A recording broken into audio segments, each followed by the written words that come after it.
Easter Sunday, Cycle 8. The community's action in solidarity and association Jesus Solidarity invites you to listen to the living gospel. This Easter Sunday, let us meditate on the gospel according to John chapter 20, verses 1 to 9, with commentary from Father Patxi Loidi, in the voice of 𝗘𝘀𝘀𝗶𝘆. Proclamation of the Holy Gospel according to St. John. On the first day of the week, Mary of Magdala came to the tomb early in the morning, while it was still dark, and saw the stone removed from the tomb. So she ran and went to Simon Peter and to the other disciple whom Jesus loved, and told them, "They have taken the Lord from the tomb, and we don't know where they put him." So Peter and the other disciple went out and came to the tomb. They both ran, but the other disciple ran faster than Peter and arrived at the tomb first. He bent down and saw the burial cloths there, but did not go in. When Simon Peter arrived after him, he went into the tomb and saw the burial cloths there, and the cloth that had covered his head, not with the burial cloths, but rolled up in a separate place. Then the other disciple also went in, the one who had arrived at the tomb first, and he saw and believed. For they did not yet understand the scripture that he had to rise from the dead.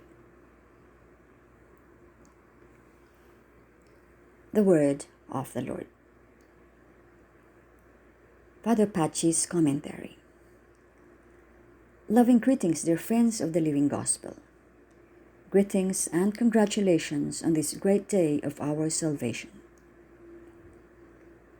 Today's passage speaks mainly of Peter and John, but it has a brief note about Mary of Magdala. She goes to the tomb before dawn with the intention of embalming again the body of Jesus. She loved Jesus tenderly. Love does not see obstacles, and if it sees them, beats them. Although Mary appears subordinate to the two male leaders in this passage, there is sufficient evidence to claim that she was as important as they were in early Christianity. Strong traces of her importance have remained during the first 2 centuries, such as her presence on Calvary and her first place in the revelation of the resurrection. Let us contemplate the 2 disciples. Mary of Magdala had run to look for them because she has found out that the stone that served as a tomb's door was removed. The 2 disciples also ran to see what happened, each according to his youth and ability. They also loved Jesus very much. The younger cannot wait and goes ahead of the older.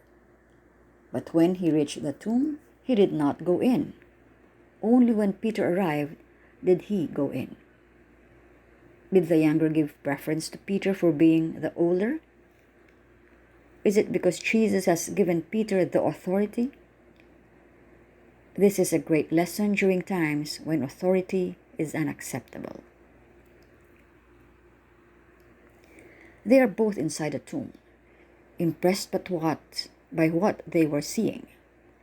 Burial cloths on the floor, and the shroud that covered the head of Jesus, not next to the burial cloths, but folded in a separate place. Where's the body? Who has ordered the burial cloths removed from his body? None of them has seen Jesus, but the younger one believes. What does he believe in? He believes Jesus is risen. He doesn't need to see him. Why does he believe? Because his belief is a gift from God, who has sent him his light.